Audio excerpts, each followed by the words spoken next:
Então, pessoal, estamos voltando aqui com o Apocalipse, redescobrindo o Apocalipse, Apocalipse capítulo 14, é a parte 3. Então, na parte 1, a gente já viu os 144 mil, né, parte 2. Na parte 2, a gente viu os 3 anjos, que vão trazer a mensagem de Yahweh.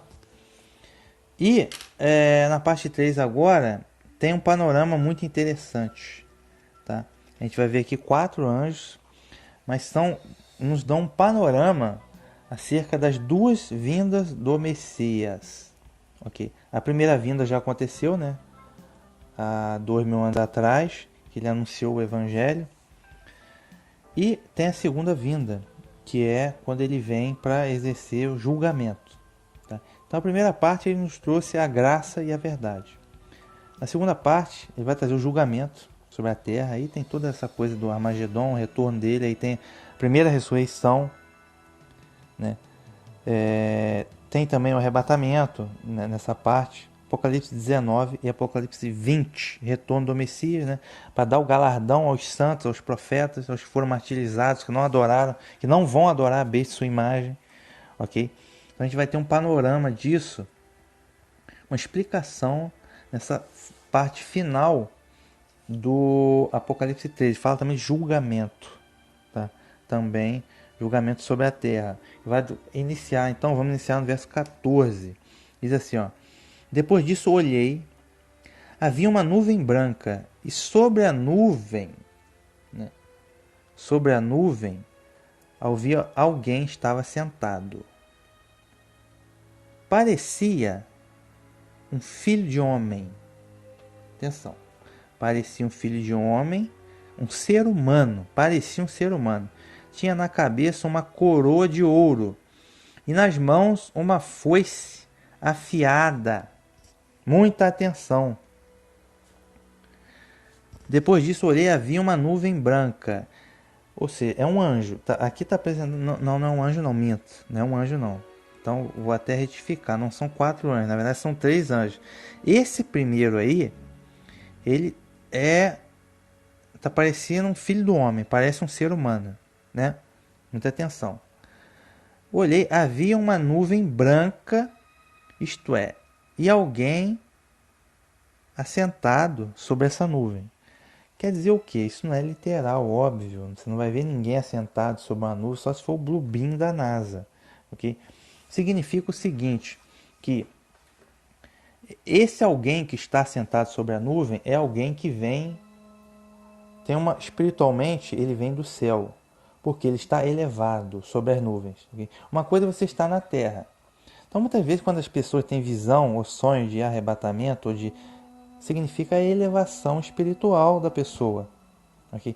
Então esse que está sentado sobre a nuvem, quer dizer, a nuvem está lá no alto, né? No alto do céu. Então é alguém de altíssima elevação espiritual. Ok? Lá no capítulo 12, quando Satanás foi derrubado, elevou com a sua cauda a terça parte das estrelas e jogou na terra, quer dizer que os anjos que estavam com ele, como estrela, que tinham um lugar celestial, que se rebelaram, foram jogados sobre a terra, desceram, a queda espiritual. Agora, esse que está assentado sobre a nuvem, nuvem por quê? A origem dele é celestial, ele está mais elevado, né, espiritualmente falando. Ok? Parecia um filho do homem. Parecia o quê? Um ser humano. Quem é que chamava a si próprio de o filho do homem? Ah, o filho do homem. O filho do homem no Evangelho. O Messias. Okay? O Messias. Tinha na cabeça uma coroa de ouro. Tá? Tinha uma coroa de ouro. Só que essa coroa aqui, ela, se eu não me engano, é Stefanos. Porque muita gente... porque tem gente que diz que esse filho do homem que é o Messias e outros dizem que não é o Messias. Porque quem diz que é o Messias fala, nossa, é uma coroa de realeza, né? Que o Messias é rei, né? Rei Messias, o filho de Deus, beleza, né? Só que aí quem vai refutar, dizer que não é o Messias, fala assim, não é o Messias não, porque essa coroa é um Stefanos. Stefanos é uma coroa de vitória, que é igual aquela do corredor da maratona lá, o pessoal na Olimpíada ganha aquela coroa de louros, é um Stefanos, é uma coroa de vitória, não é uma coroa de realeza. Tudo bem, mas o Messias não tem a coroa de vitória também? Ele tem a coroa de realeza porque ele é rei, é o filho de Deus. Okay? E segundo, ele tem coroa de vitória também porque ele tem méritos. Ele, mais do que ninguém, tem coroa de vitória. A gente recebe a coroa de vitória, Stefanos, igual lá os 24 anciãos do capítulo 4, mas o mérito não é nosso, é dele. A fé é nossa. Entendeu? A fé, mas ele é o autor e consumador da nossa fé. E ele tem todos os méritos. Por isso que ele é o caminho, a verdade e a vida. Então a vitória, antes de tudo, é dele, cara. Entendeu? Então ele não pode ter uma coroa de vitória, não dá para entender. Então não tem nada a ver. Tinha na cabeça uma coroa de ouro. Essa coroa, se for uma coroa de vitória, é porque o Messias venceu a morte, ele tem méritos, ele não pecou. Okay? Então, e nas suas mãos uma foice afiada. A foice serve para quê? Ou algumas traduções vai estar foice aguda, né? Mas é uma foice para quê? Para cortar, para ceifar, tá? E o que ele veio para ceifar? Ele não veio para ceifar vidas, tá? Não, nesse momento aqui não. Ele veio para ceifar a seara da terra. Então a foice era usada aqui para ceifar a seara da terra, a colheita, ok? A colheita dos grãos. E tá, então, ou seja, mas isso é dito espiritualmente. Essa foice é o poder, a autoridade que esse que está sentado sobre a nuvem, que é o Messias, sim, tá? É o Messias, na sua primeira vinda, ele veio para fazer a colheita da terra. Essa colheita espiritual, colheita da fé, tá? Da sua igreja, ok? Então essa foice é a autoridade dele para fazer essa colheita. Então é muito interessante dar um pulo lá em João, capítulo 4, verso 35 até 38. João 4, verso 35 até 38, é isso? João 4, 35 e 38. Deixa eu ver aqui, ó. O Messias diz: Não dizeis vós que ainda há 4 meses até que venha a ceifa? A ceifa você faz o quê? Com a foice, né? Eis que eu vos digo: levantai os vossos olhos e vede as terras que já estão brancas para a ceifa. E que o que ceifa recebe galardão e ajunta fruto para a vida eterna, para que assim o que semeia como o que ceifa, ambos se regozijem. Porque nisso é verdadeiro ditado: um é o que semeia e o outro é que ceifa. Eis que eu vos enviei a ceifar onde vós não trabalhaste, outros trabalharem e vós entrarem no seu trabalho. Tá? Deu para entender? Olha só. E a Ruxa não dizeis vós que ainda há 4 meses para que venha a ceifa? Eis que eu vos digo: levantai os vossos olhos e vede as terras que já estão brancas para a ceifa. Ou seja, no momento que ele veio, tá, para anunciar o evangelho, a salvação, as boas novas, ele já veio, já era a hora. Por que ele veio? O Eterno mandou ele no tempo designado para cumprir as 70 semanas do profeta Daniel. Ele veio naquele tempo, 2000 anos atrás, era o tempo para a ceifa, que o Eterno determinou. E quem fez o plantio, né? E quem fez o plantio foram os profetas, desde Moisés, os profetas que anunciaram a Torá, que já anunciaram que o Messias viria, ok? Vamos dizer, os profetas plantaram, ok? E agora era o momento da ceifa, okay? As 70 semanas, e ele deu poder aos seus discípulos para ceifarem também, okay? Então as 70 semanas foram cumpridas a partir daquele momento. E o que ceifa recebe galardão e ajunta fruto para a vida eterna. Aí que está a vida eterna. Lembra-se é uma ceifa espiritual. Lembra-se da passagem do joio e do trigo? O que vai acontecer? Joio no trigo. O joio vai ser colhido e lançado no fogo, amigo. Agora o trigo vai para o celeiro. Isto é, o trigo são os eleitos. O povo de Deus vai para a vida eterna. Vai para o celeiro. Já o joio vai para o fogo, lago de fogo, inferno, condenação. Ok? Tenha em mente também essa passagem. Assim o que a ceifa junta fruto para a vida eterna, para que assim o que semeia como que ceifa, ambos se regozijem. Quem foi que semeou? Os profetas. E quem ceifa? O Messias. Né? E seus apóstolos também. Ambos se regozijem. Por quê? Porque ambos, tanto os profetas, quanto o Messias, quanto os apóstolos, trabalham no mesmo propósito. que é o propósito de Deus, do Criador, Yahweh. Ok? Então todos ficam felizes. Os profetas não viram o Messias, mas eles sabiam que a coisa ia acontecer. Abraão não viu o Messias em pessoa, mas ele viu profeticamente. Ele se alegrou. Mesmo sendo milhares de anos depois dele, ele se alegrou com aquilo ali. Então todo mundo que trabalha na obra de Deus torna-se alegre com isso. Ok? E eu vos enviei a ceifar onde vós não trabalhastes. Outros trabalharam, os profetas, e vós entraste no seu trabalho, os apóstolos. Ele enviou os apóstolos para ceifar também. Isto é, ceifar. Lembra que eu falei lá na parte 1 do episódio, as primícias? Quem foi comprado como primícia? Né? Foi a própria igreja, no caso. Então, estão entendendo o conceito? Tá? Um é o que semeia, os profetas semearam. O outro é o que ceifa. Ele veio para ceifar, o Messias. Entendeu? Então, isso tudo aqui é dito espiritualmente. Então, há 2000 anos atrás, na primeira vinda do Messias, era o tempo de fazer a ceifa. Tá? A colheita. E ele que tinha a foice na mão, quer dizer, ele que tinha, que na verdade tem autoridade para fazer aquela ceifa. Okay? Para anunciar, para fazer, executar aquilo que os profetas tinham anunciado. Um é que semeia, o outro é que ceifa. 2000 anos atrás, na primeira vinda dele, ele veio promover essa ceifa, né? Essa colheita da terra que já estava na hora. No caso, colheita da fé. A terra já havia produzido, né? A Torá já havia sido anunciada e amadureceu e chegou o ponto de fazer a colheita, né? No caso, uma colheita para salvação.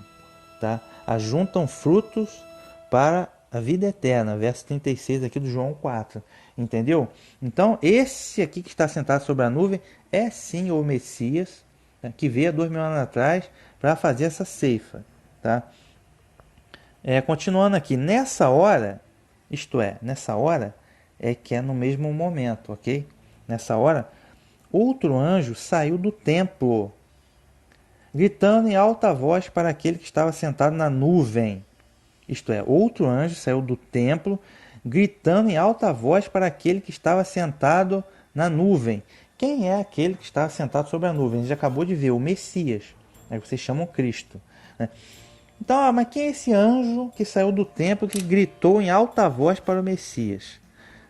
Né? Anjo que saiu do templo, João Batista. Tá? Esse sim é um anjo. Esse é um anjo. Eu falei 4 anjos no começo, eu errei. São 3 anjos. Esse anjo é João Batista. Eis que envio na minha frente o teu anjo. Ok? O anjo quer dizer mensageiro. João Batista. Saiu do templo. Por que ele saiu do templo?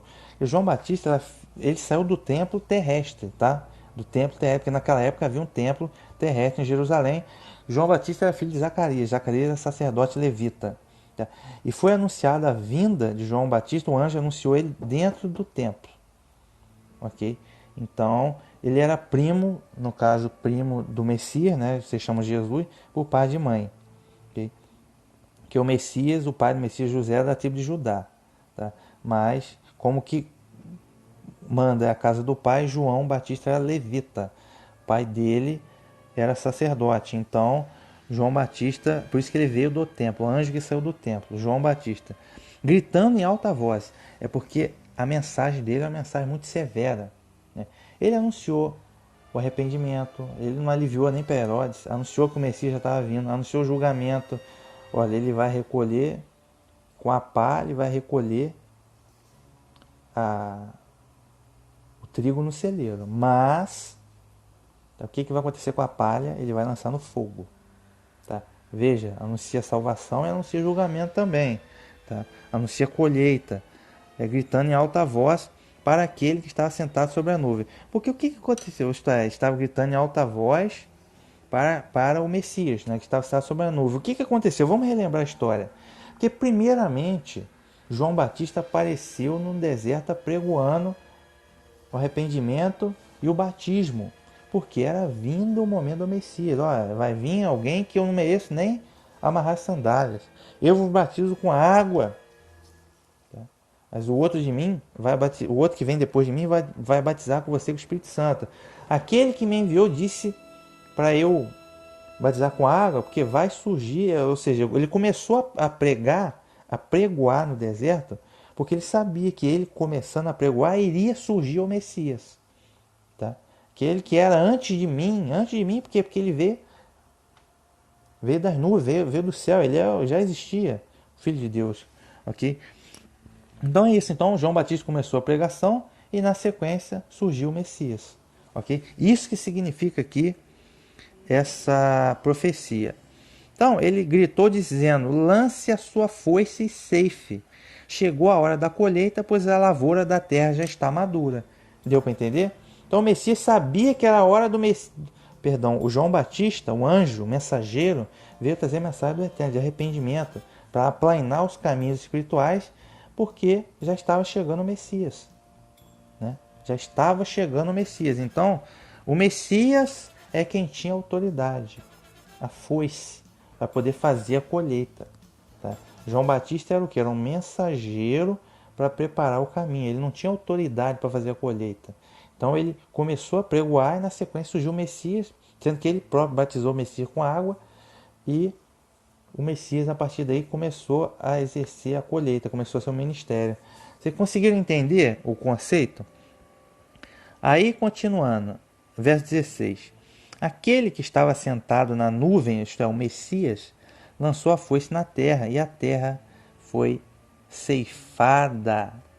E a terra foi ceifada. Porque já era o momento de tudo aquilo que foi anunciado pelos profetas, já estava amadurecido e era o momento que o Eterno determinou. A partir daí, anunciado o Evangelho, a salvação, que se espalhou para o mundo todo até chegar esse momento. Aqui é interessante, verso 17. Nessa hora saiu do templo do céu outro anjo. Tá? Nessa hora quer dizer que foi 2000 anos atrás. Lá não. Não. Na verdade, é na segunda vinda do Messias. Por quê? Do verso 14 até o verso 16, já está cumprida a profecia. E a profecia já se cumpriu. Agora, que foi a primeira vinda do Messias. Agora, do verso 17 em diante, a gente vai tratar da segunda vinda do Messias, que é o Armagedon. Depois do Armagedon, destruir a besta, o falso profeta, tá? Primeira ressurreição, tudo isso aí. A segunda vinda do Messias. Ok? É interessante que não aconteceu ainda. Então, do verso 17 adiante, não aconteceu. Então, por que ele está dizendo que nessa hora? Nessa hora, por quê? Tem esse gap de 2000 anos aí, mais ou menos. Por quê? Porque, veja bem, nessa hora que é vamos dizer, o final dos tempos, né? Porque com a primeira vinda do Messias, que executou o sacrifício para a salvação, começou a fase final, tá? Fase final da história, certo? Então por isso que ele diz nessa hora, porque nessa hora para a gente que é ser humano, nessa hora é um período de tempo muito curto, né? Mas da forma como foi traduzido aqui, então pode dar um entendimento de que tudo isso aqui acontece no mesmo momento. Não, nessa hora, nessa fase, tá? Nessa fase messiânica, vamos dizer assim. A fase messiânica é quando o Messias veio até o seu retorno. Isto é, a fase messiânica, por assim se dizer, ok? Então, nessa hora, saiu do templo do céu outro anjo. Opa! Esse anjo sai do templo, mas é do templo do céu. Tá? Porque o primeiro anjo, ele saiu do templo terreno, João Batista, que era levita. Agora, esse outro anjo não sai do templo do céu, isto é, eu não vou entrar no mérito se vai ter templo ou se não vai ter outro templo. Claro que os judeus lá hoje querem construir um templo e possivelmente eles vão conseguir construir um templo. Mas esse anjo, que é um mensageiro, pode ser uma pessoa ou um grupo de pessoas. Como João Batista era uma pessoa e tinha um grupo dele, lá que todo mundo estava esperando o Messias, os discípulos dele. Então esse anjo aqui também pode ser uma pessoa, pode ser um grupo de pessoas. Tá? Agora, templo que está no céu. Que agora não se aplica mais essa questão de templo físico, templo terreno. Por quê? Porque é celestial agora. Tá? A gente viu lá na primeira parte do episódio a Jerusalém celestial. Hebreus capítulo 12, o templo é celestial, o nosso sacerdote é celestial, Messias. A adoração é espírito e verdade. A gente tem acesso, tá, aos muitos milhares de anjos através de adoração verdadeira. Então tudo é celestial, é espiritual. Então esse anjo aqui em questão, ele vem do templo, tá, que está no céu.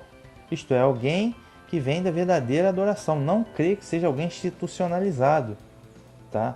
Porque João Batista não era institucionalizado, tá? João Batista não era institucionalizado, então não creio que seja alguém que vem de alguma religião ou de alguma denominação, não creio, tá? Vem do céu, tá? Então que é o Eterno que envia diretamente, não vem de nada do sistema do homem, da política, da religião ou de nada disso aí. Não vai ter mídia em cima, não vem da mídia, vem do céu. Então, quem vai entender a mensagem desse anjo é quem é do céu também, entendeu? É quem tem discernimento espiritual, conhecimento e fé para entender, tá? Do templo que está no céu, outro anjo, outro mensageiro. Também ele tinha nas mãos uma foice afiada, ou uma foice aguda. Opa! Pera aí, então muita atenção. Porque esse mensageiro... não é o Messias? Não, não é o Messias. Tá? Não é o Messias. É um anjo, é um mensageiro que vai, na verdade, ele está preparando para a volta do Messias. Okay? Aí é que tem que ter muita atenção. Porque se você não entender a mensagem desse anjo, você pode se complicar. Tá? Ele também tem uma foice aguda na mão. Opa, então complicou. O Messias, como filho do homem que estava nas nuvens, lá no verso 14, ele tinha uma foice aguda para ceifar. No caso, ele ceifou a seara da terra, a colheita, né, anunciou para a vida eterna, que anunciou o evangelho. Esse outro anjo também tem uma foice aguda na mão. Só que a foice que esse anjo tem não é para colheita, não. Não é para colheita de grãos, não. Tá? A foice que esse anjo tem na mão, a gente vai entender mais à frente, é foice para vindima, para vindimar, para vindima. O que é vindima? Vem de vinho, vem de colher as uvas, cortar os cachos de uva. Muita atenção. Tá? Para que ele vai cortar os cachos de uva? Para jogar a uva. O que aconteceu com a uva? Como é que fazia vinho? Jogava lá no tanque as uvas e pisava para sair o caldo, né? Para sair o vinho, pisava para destruir, esmagar a uva, ok? Então muita atenção, tá? Ele tem uma foice afiada na mão, então significa que essa pessoa ou esse grupo de pessoas tem uma autoridade, tá? Então é fundamental entender o que eles vão ensinar, o que eles vão falar, e certamente é juízo. É hora do juízo, é hora do bicho pegar. Quem não entender o que esse anjo falar aqui, está enrolado. Está enrolado. Então, porque se tem a foice na mão, quem deu a foice para ele? Foi Deus, né? O Messias. O Messias. Tá? Como o Messias controla tudo, o Messias deu a foice para ele, vamos dizer. Né? O Messias deu a foice para ele, a autoridade. Então, seja lá quem for esse anjo, tem uma autoridade. Então tem que ser respeitado, tem que ser entendido. Ok? Aí, ele vem do céu. Então essa autoridade dele vem do céu. Não é ninguém. Ele veio do templo do céu. Então quem deu essa autoridade, essa foice para ele, foi o próprio Messias. É algo que vem do céu. Não é ninguém de denominação, não. Eu aposto minhas fichas nisso. Não é ninguém de denominação, entendeu? Foi ungido por bispo, por padre, por não sei o que, bababá. Não, não é não. É alguém que tem a autoridade do céu, então você tem que ter discernimento para entender aquilo ali. Você vai entender a essência da coisa, não a forma, ok? Verso 18. Do altar saiu outro anjo. Opa, aí já é o terceiro anjo. Tá? Aí já é o terceiro anjo. Do altar saiu outro anjo. Note que na primeira parte, do 14 até o 16, você tinha que estava com a foice, a nuvem, o Messias, né? E você tinha um anjo que saiu do templo, João Batista. Veja, ele está trabalhando em conjunto. Eles trabalhando em conjunto. João Batista anunciou, gritou, e o Messias, né, o filho do homem, ser humano, que tinha a foice, a autoridade, foi lá e executou. Passou a foice na seara, anunciou o evangelho. Ok? Eles trabalhando em conjunto. Agora, esses dois anjos aqui, do 17 até o verso 20, eles vão trabalhar em conjunto também. Eles vão trabalhar em conjunto. Tá? Muita atenção, onde isso vai acabar no julgamento, no dia da ira. A gente já viu lá a taça da ira, a partir do verso 9 lá. O destino dos que adoram a besta. Tá? Então, muita atenção. Do altar saiu outro anjo. O anjo que tem poder sobre o fogo. Tá? Anjo que tem poder sobre o fogo. Muito interessante. No altar, esse segundo anjo saiu do altar. Mas que altar? Ué, altar, onde ficava o altar? Lá no que vocês chamam Antigo Testamento, né? O altar ficava no templo, né? O altar ficava lá no templo, né? E quem ministrava no altar? Os sacerdotes, né? E onde ficava o fogo? Está dizendo que o anjo tem poder sobre o fogo. O altar era onde eram queimados os holocaustos. Então havia fogo sobre o altar. Okay? Os holocaustos, as diversas ofertas lá pacífica, oferta de Yom Kippur, oferta de expiação do pecado, expiação da culpa, tudo era no altar onde eram queimadas as ofertas. Então fogo tem tudo a ver com o altar. Você consegue compreender? Então, só que lógico, hoje a lei levítica não existe mais templo, não existe sacerdote levita para queimar a oferta. O sacrifício derradeiro foi feito pelo Messias. Mas isso aqui é dito na linguagem lá da lei, né? Vocês chamam de Antigo Testamento, para a gente poder interpretar e entender melhor. Hoje é o Messias, né? O Messias. Só que os sacrifícios para a expiação dos pecados eram queimados no altar também. Ok? Então você consegue entender o conceito de altar, de fogo e de sacrifício e de expiação de pecados? Okay? Só que quem fez o sacrifício derradeiro? Quem fez o sacrifício derradeiro foi quem? O Messias. Ok? Então, como ele está falando aqui de altar, de fogo, tem tudo a ver com o Messias, que é o verdadeiro sacerdote, templo celestial, quem fez o verdadeiro sacrifício para a expiação dos pecados. Consegue entender? Vamos para a gente entender melhor? Vamos lá em Isaías. Isaías capítulo 6. Deixa eu ver aqui. Eu vou em Isaías capítulo 6, versos 6 e 7. Isaías 6, 6 e 7. Que diz assim, ó, a visão que Isaías teve da glória do Eterno, ele viu os serafins, né? Que sustentam lá o trono do Eterno, possivelmente. Diz assim, ó, mas um dos serafins voou para mim, trazendo na sua mão uma brasa viva, que tirara do altar com uma tenaz. E com ela tocou a minha boca e disse, eis que isso tocou os teus lábios, e a tua iniquidade foi tirada e purificado o teu pecado. Repetindo, um dos serafins voou para mim, trazendo na sua mão uma brasa viva, que tirara do altar com uma tenaz. Ou seja, a brasa é o que? Fogo, óbvio. Brasa é fogo. E o serafim tirou de onde? O serafim tirou do altar. Mas que altar é esse? Era o altar de Jerusalém? Não. Altar do céu. Templo do céu. Templo celestial. Aquele templo terreno era só uma sombra.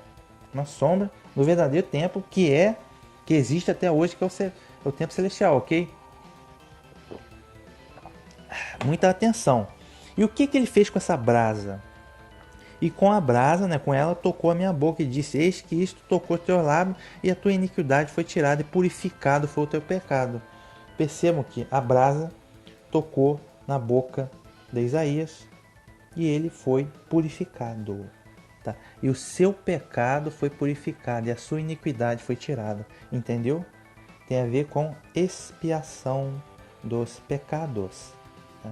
E quem é o verdadeiro sacerdote hoje? É o Messias. Então, a mensagem que esse anjo que está no altar vai trazer, tem poder sobre o fogo, Porque o fogo, o que acontece com o fogo aqui simbolicamente? O fogo, né, a brasa de fogo tocou no profeta Isaías, ele comeu aquilo e aquilo espiritualmente, né, a visão. A iniquidade foi tirada dele, o pecado dele também foi purificado. E quem purifica o nosso pecado mediante a fé no sacrifício do Cordeiro, o Messias. Então você consegue entender que tem tudo a ver com purificação de pecado? Ou seja, o que quer dizer esse anjo aqui que está sobre o altar tem poder do fogo? É alguém que vai anunciar a purificação do pecado. Tá? É alguém que vai anunciar o fim, purificação da iniquidade das pessoas. Né? É alguém que vai anunciar o que? O Messias e o perdão dos pecados. É alguém que vai anunciar pecado, vai falar de pecado e vai chamar o arrependimento e vai anunciar o perdão dos pecados pela fé no Messias. Que hoje em dia, pregador hoje não prega mais em pecado, não prega mais arrependimento. Hoje em dia você vai ter um carro, você vai ter uma moto, ou fazer a imagem lá da Aparecida, não dá para entender nada. Não dá para entender nada, entendeu? Então vamos dizer assim, esse anjo aí, que pode ser uma pessoa, um grupo de pessoas, ele vai ser um, entre aspas, chato, né? Entre aspas, fanático, entre aspas, maluco aos olhos da sociedade, que vai anunciar a conversão, arrependimento, perdão dos pecados, ok?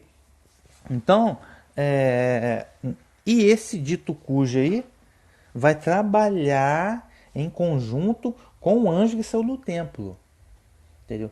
Ah, porque não é o mesmo anjo, não, são distintos, porque uma coisa é você estar no templo, outra coisa é você estar no altar, entendeu?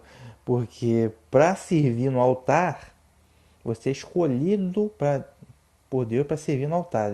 Era escolhido, né? Não era qualquer um, né? Era descendência de Arão. Mas você podia estar no templo, você podia estar no pátio dos homens, pátio dos israelitas, podia estar no pátio das mulheres, entendeu? O templo era grande, mas servir no altar não era qualquer um, ok? Então, eu vejo aqui que esse anjo que está no altar, ele vai ser alguém que tem assim, uma missão mais espiritual, tá? A pregoar o evangelho, a salvação, a remissão dos pecados, o arrependimento, eu vejo isso, tá? Já o anjo que tem a foice, não. Porque o anjo que tem a foice, a gente vai ver agora, ele já vai agir mais no mundo, vamos dizer assim, no sentido de que ele vai complicar as coisas, ok? Vamos entender melhor aqui agora, vamos lá. Ele